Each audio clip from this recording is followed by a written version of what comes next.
तो उसके रास्ते में अवरोध ना आए, ऐसा हो नहीं सकता। यस या नो? बोला जाता है कि जिसको इतिहास लिखना होता है ना, उसके जीवन में अवरोध जरूर आते हैं। यस या नो?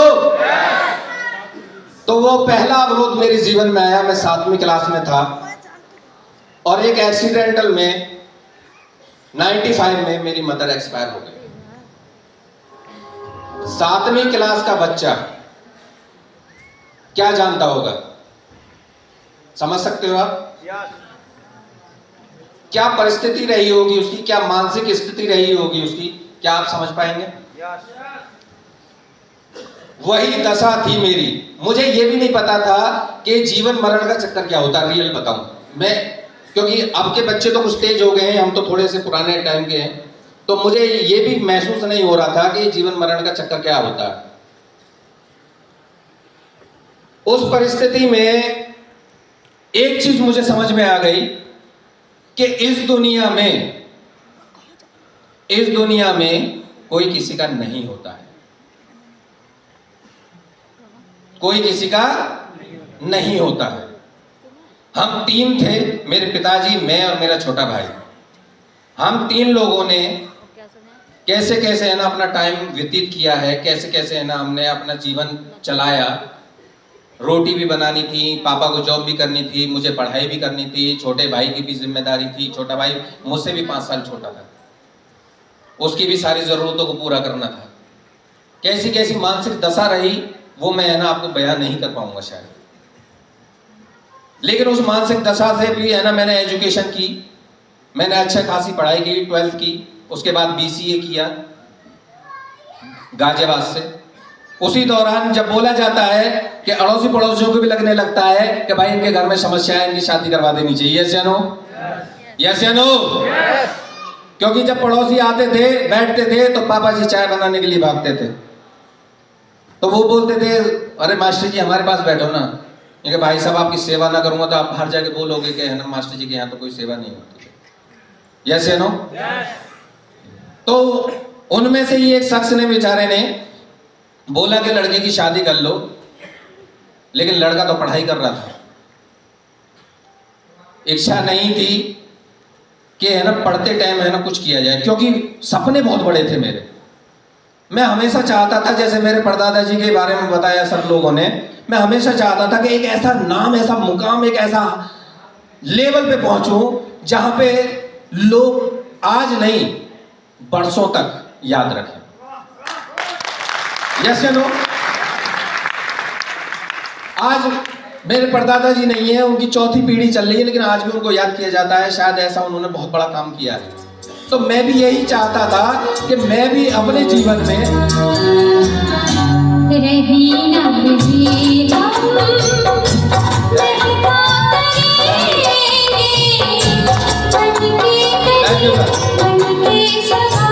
Thank you. तो मेरे माइंड में हमेशा ये रहता था कि कपिल कोई ना कोई ऐसा काम जरूर करना है तुझे कि तू धरती पर रहे या ना रहे, साला लोगों के बीच में तेरी बातें होती रहनी चाहिए, तब तो जिंदगी जीने का मजा है। जब तो मजा है जिंदगी जीने का। नहीं तो इस धरती पे बहुत लोग आए और बहुत चले गए, किसी को कोई फर्क नहीं पड़ता भाई। फर्क पड़ता है क्या? मैं चैलेंज दे रहा हूं, इस हॉल में बैठे 1000-1200 लोगों के बीच में मैं चैलेंज कर रहा हूं भाई साहब। बहुत से लोगों के बीच में अपने घर पे परदादा की या उनके दादा की तस्वीर नहीं मिलेगी, बहुत सौ के में तो दादा की भी नहीं मिलेगी। यस या नो? क्यों? आए और मैं वैसे ही आके जाने के लिए इस धरती पे पैदा नहीं हुआ था। मुझे लगता था कि यार कोई ना कोई रास्ता मिलना चाहिए, सपने बड़े थे। उसी के चक्कर में पढ़ाई की, पढ़ाई करने के बाद जब शादी हो गई मेरी, बच्चे भी हो गए, तो लोड पड़ता नहीं पड़ता। तो मैंने प्रॉपर्टी डीलिंग की, क्योंकि मुझे लगा कि प्रॉपर्टी डीलिंग में बहुत पैसा होता है, बहुत मान सम्मान होता है। लेकिन हाथ कुछ भी नहीं लगा, क्योंकि लोग बोलते थे अरे बच्चा है, चल ठीक है, बच्चा है चल, ऐसे बोल देते थे लोग। काम करवा लेते थे, बोलते थे, मैं बोलता था मुझे 1 लाख रुपए कमीशन हुआ मेरा है, तू 1 लाख का क्या करेगा, ले 10,000 रुपए का, ऐसे बोलते थे। रास नहीं आया, उसके बाद शेयर मार्केट में कोशिश करी कि शेयर मार्केट का नाम सुना था, शेयर मार्केट में बहुत बड़ा काम हो सकता है, लेकिन उसमें भी कोई हाथ नहीं लगा। इंश्योरेंस सेक्टर में गया, इंश्योरेंस सेक्टर में काम किया। 2004 में इंश्योरेंस अगर कोई करता होगा तो उसको पता होगा IRDA का रजिस्ट्रेशन लेना पड़ता है। यस या नो? यस या नो? 2004 में मैंने वो क्रॉस कर दिया था फर्स्ट अटेम्प्ट में,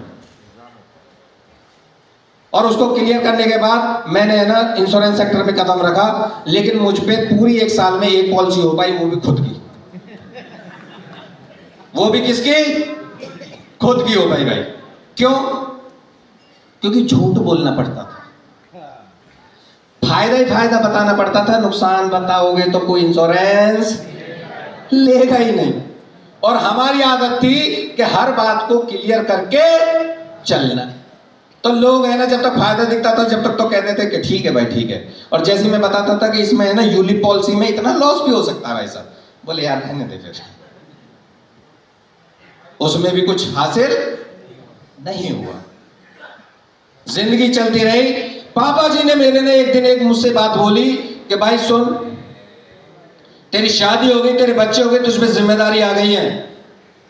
मतलब जी, अगर नहीं भी कमाएगा तो तेरे बच्चों को तो पाल दूंगा मैं, सरकारी नौकरी है मुझ पे। लोग है ना जो तेरे लिए बोलेंगे, मेरे लिए कुछ भी बोलने वाले नहीं, लेकिन कम से कम अपने बच्चों की निगाह में तो ऐसा बन जा जो उनसे आंखों से आंखें मिला के ये बोल सके कि बेटे कुछ कर लो जिंदगी में, अदरवाइज है ना ठोकरें खानी पड़ेंगी।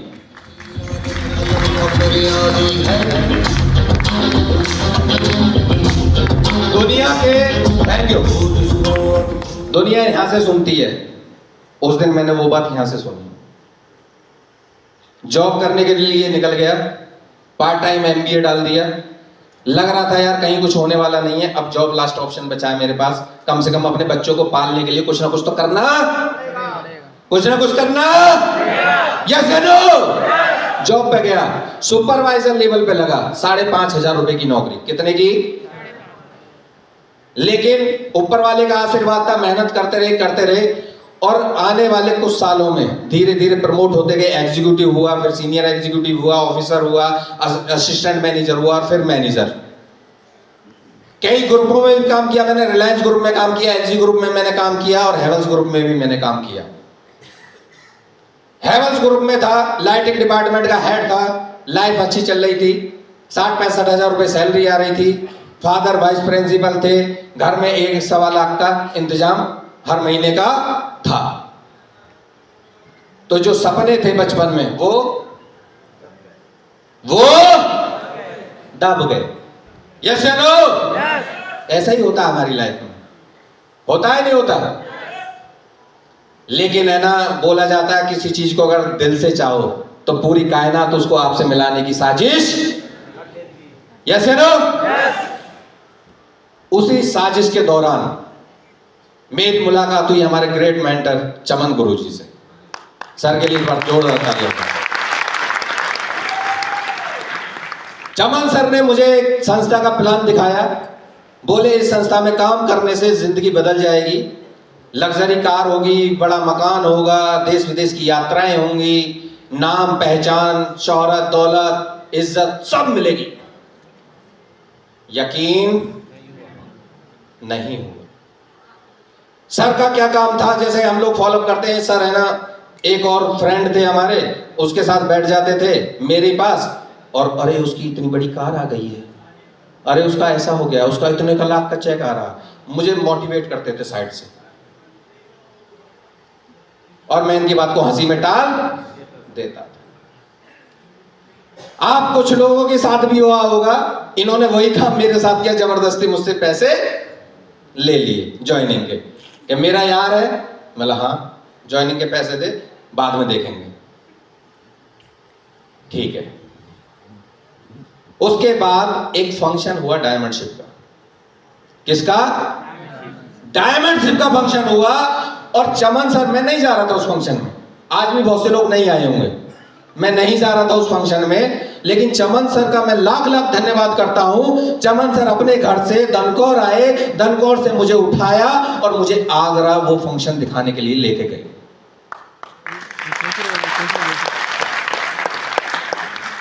और जब मैंने वो फंक्शन देखा तब मेरे दिमाग का ढक्कन खुला क्या, उड़ गया ढक्कन मेरे दिमाग में। मैंने यार ये क्या काम है ऐसा कि इसमें इतना पैसा, मान सम्मान, सब चीजें मिल रही हैं, ऐसा क्या है इसमें। फिर मैंने सर के साथ करना स्टार्ट किया।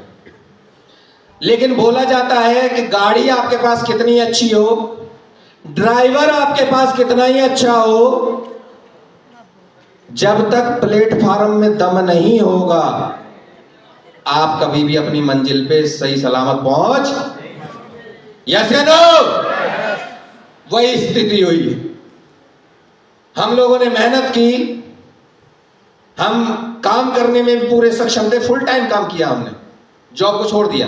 बहुत से लोग सोचते हैं सर परिवार का क्या होगा, बच्चों का क्या होगा, ये क्या होगा, वो क्या होगा, फाइनेंशियली प्रॉब्लम आ जाएंगी।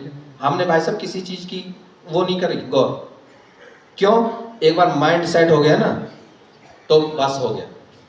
बनना है तो क्यों? कसम खाई थी, रियल बता रहा हूं, कसम खाई थी कि साला अगर अपने बाप से पैदा हुआ ना तो जिंदगी में एक बार साला डायमंड जरूर बन के दिखाना। कसम खाई थी। तो कुछ भी हो जाए कसम तोड़ी जा सकती है क्या? नहीं तोड़ी जा सकती। कितनी भी प्रॉब्लम आई, कुछ भी हुआ, लेकिन हम लोग लगे रहे, मेहनत की, अच्छी खासी टीम बनाई, उस प्लान के अकॉर्डिंग जितना पैसा आना था उतना आया भी, मैं ये नहीं बोलता नहीं आया उतना पैसा। लेकिन जिस उम्मीद, जिस सपने और जिस ख्वाहिश की सोच के हमने वो प्लेटफॉर्म को चुना था वो पूरा नहीं हो रहा था।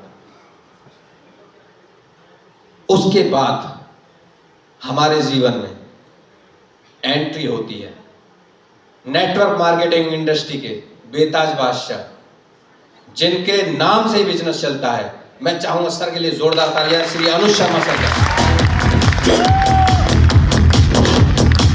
Thank you. चमन सर ने तुरंत डिसीजन लिया, बोले मुझे करना है। कपिल तुम बताओ क्या डिसीजन है? मैं बोला सर सोच लेते हैं। मैंने क्या बोला सर? सोच लेते हैं। पहले 5-6 साल सब बराबर हो गया है।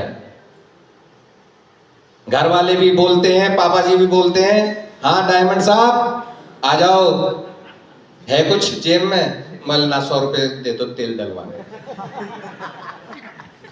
यहां तक कि मेरे पापा तो मेरे यार दोस्तों से भी बोलने लगे थे कि मेरा कोई यार दोस्त आता था घर पे और अंकल जी कपिल क्या कर रहा? कपिल भैया पता ना कुछ करता है।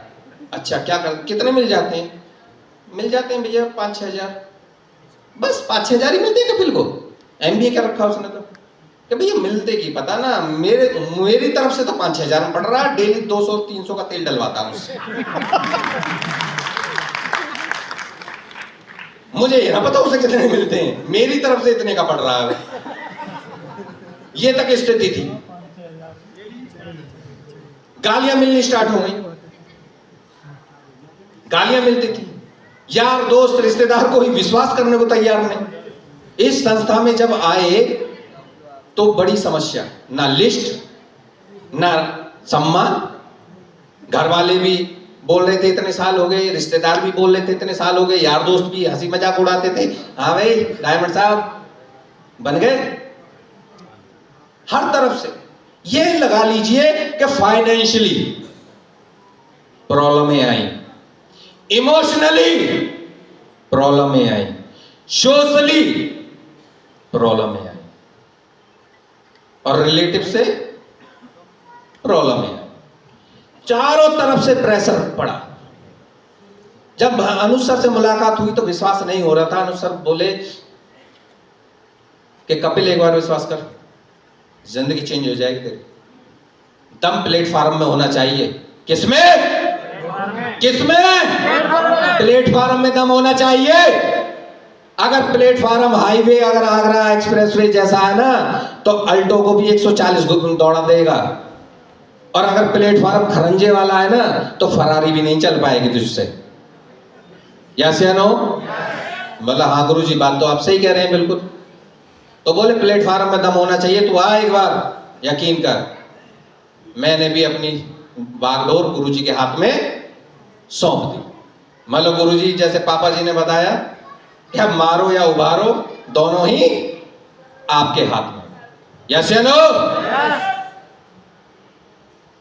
प्रॉब्लमें आई,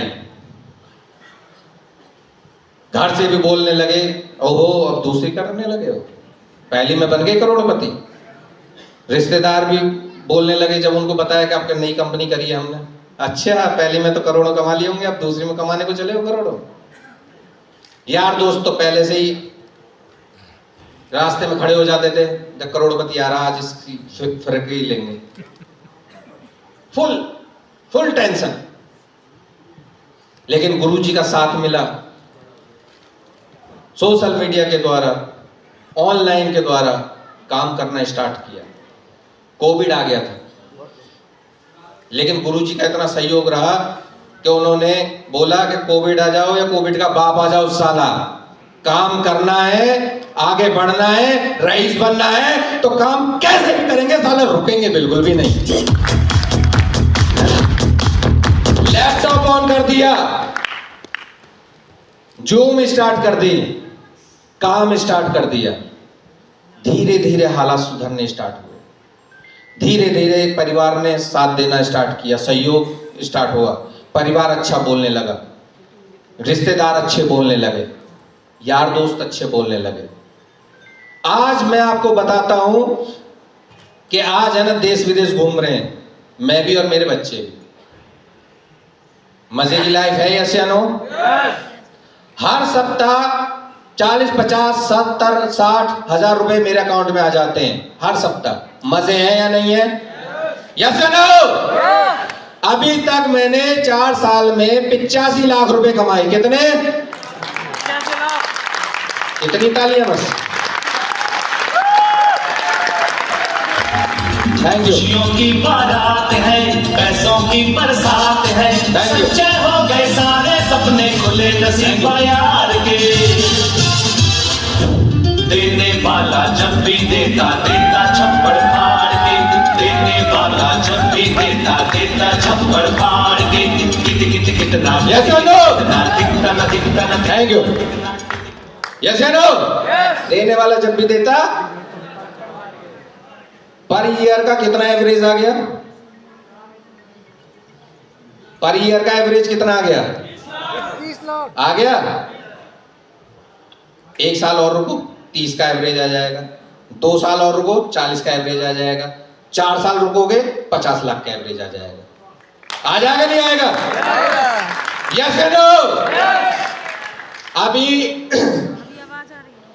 जिंदगी सेट हो गई है और उसका श्रेय मेरे सभी मेंटर्स, मेरे सभी टीम मेंबर, चाहे वो मेरे टीम में हो, चाहे मेरी कोलैन में हो, चाहे कहीं भी हो, सभी टीम मेंबर्स का है ना इसमें सहयोग है, मेरे सभी गुरुओं का इसमें सहयोग है और स्पेशल सहयोग रहा चमन गुरुजी और अनुज गुरुजी का इसमें।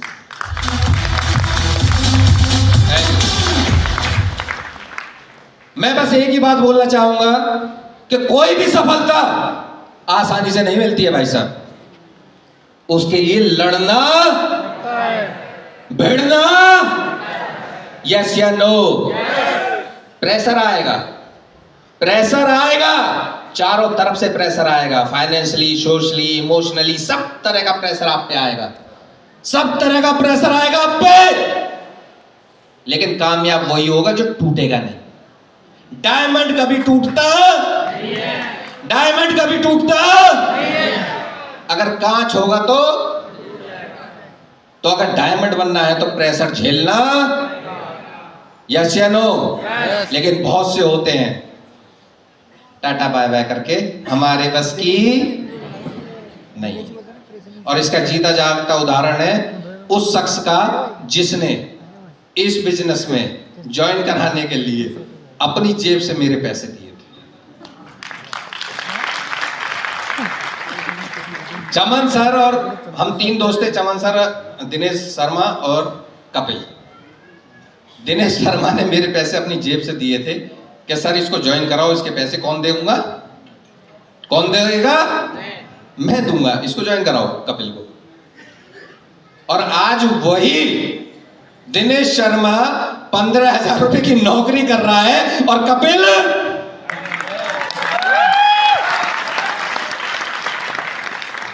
यार, सब खेल इसका है, सब खेल इसका भाई साहब।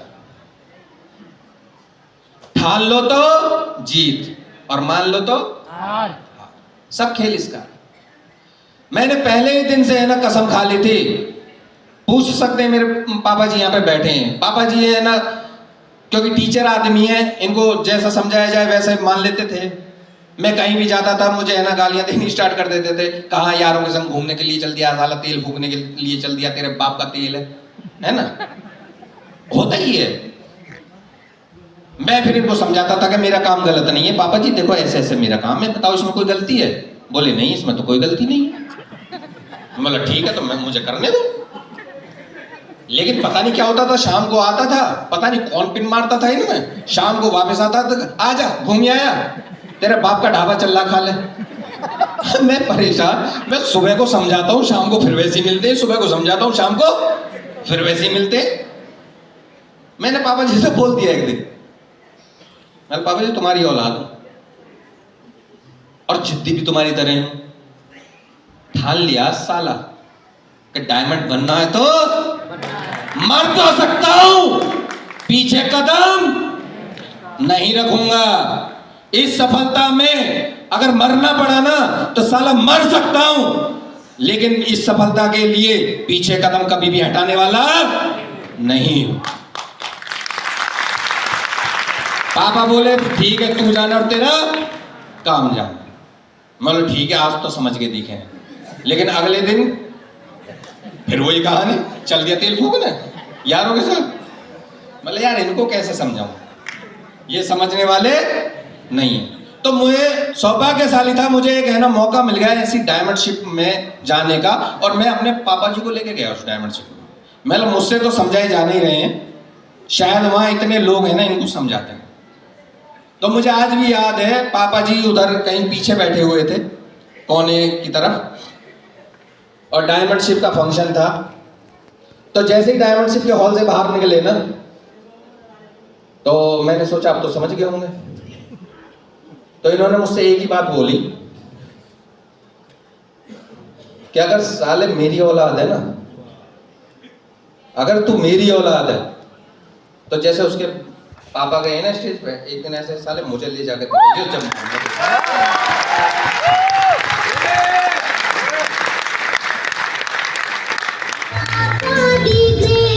उस दिन के बाद से, थैंक यू सर, उस दिन के बाद से मैं सौभाग्यशाली हूं। आज तक है ना मेरे पापा ने है ना मुझको टोका नहीं है। हाँ, बीच बीच में चेक जरूर करते रहते हैं, अरे 15,000 रुपये चाहिए भेजना, अरे 20,000 रुपये चाहिए भेजना, अरे 25,000 रुपये चाहिए भेजना। उन्हें जरूरत नहीं है, उनकी आ रही है पेंशन, उन्हें जरूरत नहीं है, लेकिन मुझे चेक करते रहते हैं कि आ भी रहे इसको या नहीं आ रहे। आ रहे पापा जी, अब टेंशन मत लेना, बहुत पैसा आ रहा है अब।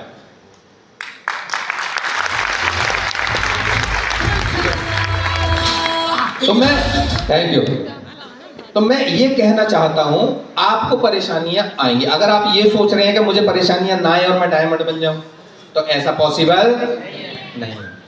हीरा कहां मिलता है?